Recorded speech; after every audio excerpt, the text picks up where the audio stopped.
ನಮಸ್ಕಾರ. ಉತ್ತರ ಕರ್ನಾಟಕದ ಸಿದ್ಧಗಂಗೆ, ದಕ್ಷಿಣ ಭಾರತದ ಕುಂಭಮೇಳ ಎಂದ ಹೆಸರಾದಂತ ಕೊಪ್ಪಳ ಗವಿಸಿದ್ದೇಶ್ವರ ಮಠಕ್ಕೆ ಬಂದಿದ್ದೀನಿ ಇವತ್ತು.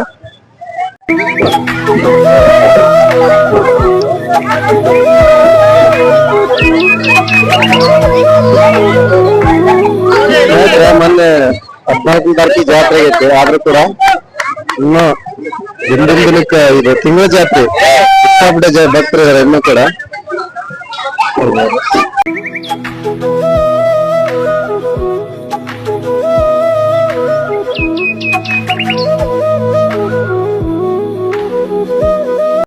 ಸ್ನೇಹಿತರೆ, ಗವಿಸಿದ್ದೇಶ್ವರ ದರ್ಶನ ಮಾಡಕ್ ಸಿಕ್ಕಾಪಟ್ಟೆ ಕ್ಯೂ ಹಚ್ಚಾರ.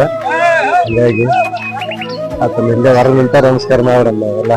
ಮತ್ತ ಅಲ್ಲಿ ಒಬ್ಬ ನಮ್ಮನ್ನ ಹೊರಗೆ ಬಿಡ್ಲಿಲ್ಲ, ಹಂಗಾಗಿ ನಾವ್ ಇತ್ತ ಬರಕಂತೀವಿ. ಬಾಳ ಇವತ್ತಂತ ನೋಡಿರ ಅಮಾಸಿ ಇವತ್ತ ಬಾಳ ಗದ್ಲ ಐತಿ. ಗವಿಸಿದ್ದಪ್ಪನ ದರ್ಶನ ಮಾಡಕಂತ ನಮ್ಗ ಆಗಿಲ್ಲ, ಹಂಗಾಗಿ ಹೊರಗ್ ಹೊಂಟಿವಿ. ಬರ್ರಿ ನೋಡೋಣಂತ. ಸಿಕ್ಕಾಪಟ್ಟೆ ಬಂದ್ ಬರಕೈತ್ರಿ. ಜಾತ್ರೆ ಮುಗಿದಂತ ಒಂದ್ ತಿಂಗಳು ಸನಿಯಕ ಹಾಕುವಂತ ಜಾತ್ರೆ ಗದ್ಲ ಅಂತ ಆಗುದಿಲ್ಲ. ತಿಂಗಳ ಜಾತ್ರೆ ಸಿಕ್ಕಾಪಟ್ಟೆ ಗದ್ಲ ಐತಿ, ಹಂಗಾಗಿ ನಾವ್ ಹೊರಗ್ ಹೊಂಟಿವಿ. ಬಿಡದಿಂದಾಗ ಬರೋದ್ ಚಲೋ, ಬಟ್ ಗದ್ಲಾಗ ಅಂದ್ರೆ ಬಾಳ ನಿಮ್ಗೆ ದರ್ಶನ ಆಗೋದಿಲ್ಲ, ಬಾಳ ವೇಟ್ ಮಾಡೋಕಾಗತ್ತ. ಹಂಗಾಗಿ ಬಿಡದಿಂದಾಗ ಬಂದ್ರೆ ಬೆಸ್ಟ್. ಜಾತ್ರೆ ದಿನ ತುಂಬಾ ಬಾಳ ಗದ್ಲ ಇರ್ತಾ. ಬಿಡದಿಂದಾಗ ಒಂದ್ 15-20 ದಿನ ಹಿಂಗ್ ಹೋಗೋಣ ಅಂತ ಬಂದಿವಿ. ಅದ್ರದ್ದೇನು ಇನ್ನ ಗದ್ಲಿನ ಕಡಿಮೆ ಇಲ್ಲ. ಹೀಗಾಗಿ ಇನ್ನು ಇವತ್ತು ಅಮಾಸೆ ಇರೋದ್ರಿಂದ ಸಿಕ್ಕಾಪಟ್ಟೆ ಜನ ಬಂದ್ಬಿಟ್ರ.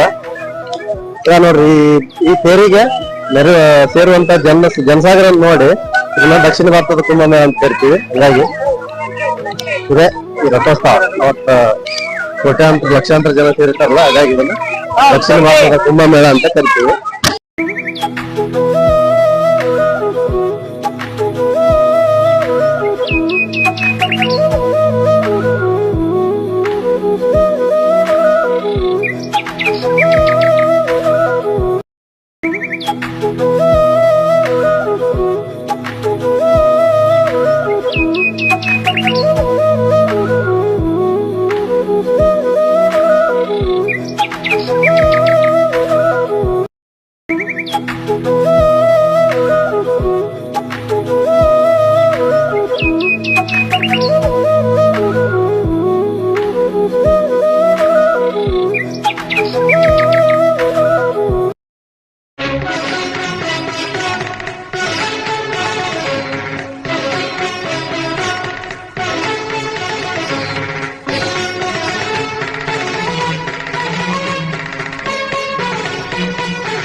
ಜನ ಎಲ್ಲ ಹಳ್ಳಿ ಕಡೆ ಬರ್ತಾರೆ ಇಲ್ಲ.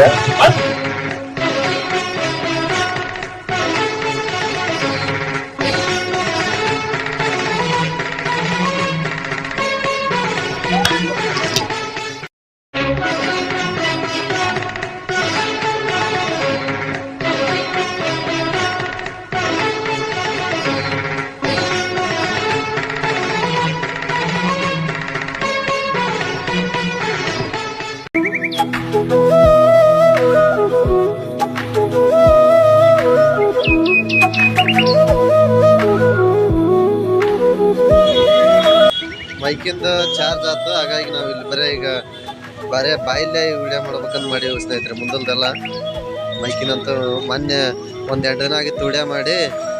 ಅವತ್ತು ಚಾರ್ಜ್ ಹಾಕಂದ್ ಮರ್ತು ಬಿಟ್ಟಿದ್ದು ನಾನು, ಮೈಕಿನ ಚಾರ್ಜ್ ಇಲ್ಲ. ಹಂಗಾಗಿ ಈ ನಮ್ಮ ಸ್ನೇಹಿತ ಏನು ಮಂಜುನಾಥ್ ಅದನ್ನಲ್ಲ, ಇವ ಇಲ್ಲೇ ಕೊಪ್ಪಳದ ಗವಿಸಿದ್ದೇಶ್ವರ ಇಲ್ಲೇ ಓದಿದ್ದೀವಲ್ಲ. ಹಾಗಾಗಿ ಇಲ್ಲಿ ಬಗ್ಗೆ ಸ್ವಲ್ಪ ಹೇಳಕತ್ತೇನ. ನಮ್ಮ ಹಾಸ್ಟೆಲು ಅದು ಇದು ಅಂತಂದು ನಾವು ನಮ್ಮ ಗಾಡಿ ಸಿಕ್ಕಾಪಟ್ಟೆ ರಶ್ ಇತ್ತಲ್ಲ, ಈ ಒಂದು ಕಡೆ ಸೈಡ್ ಹಾಕಿವಿ ಇಲ್ಲೇ. ಈಗ ಗಾಡಿ ತೊಗೊಂಡು ಮತ್ತೀಗ ಮಳಿ ಮಲ್ಲೇಶ್ವರ ದೇವಸ್ಥಾನ ಮತ್ತೆ ಅದು ಶಿವರಾತ್ರೀಶ್ವರ ದೇವಸ್ಥಾನ ಐತಿ, ಅವೆಲ್ಲ ನೋಡ್ಬೇಕಂತ ಹೊಂಟಿವಿ. ಈಗೇನ ಮುಂದೆ ನಿಮ್ಮನ್ನ ಎಲ್ಲಿ ಕರ್ಕೊಂಡು ಹೋಗ್ತೀನಂದ್ರೆ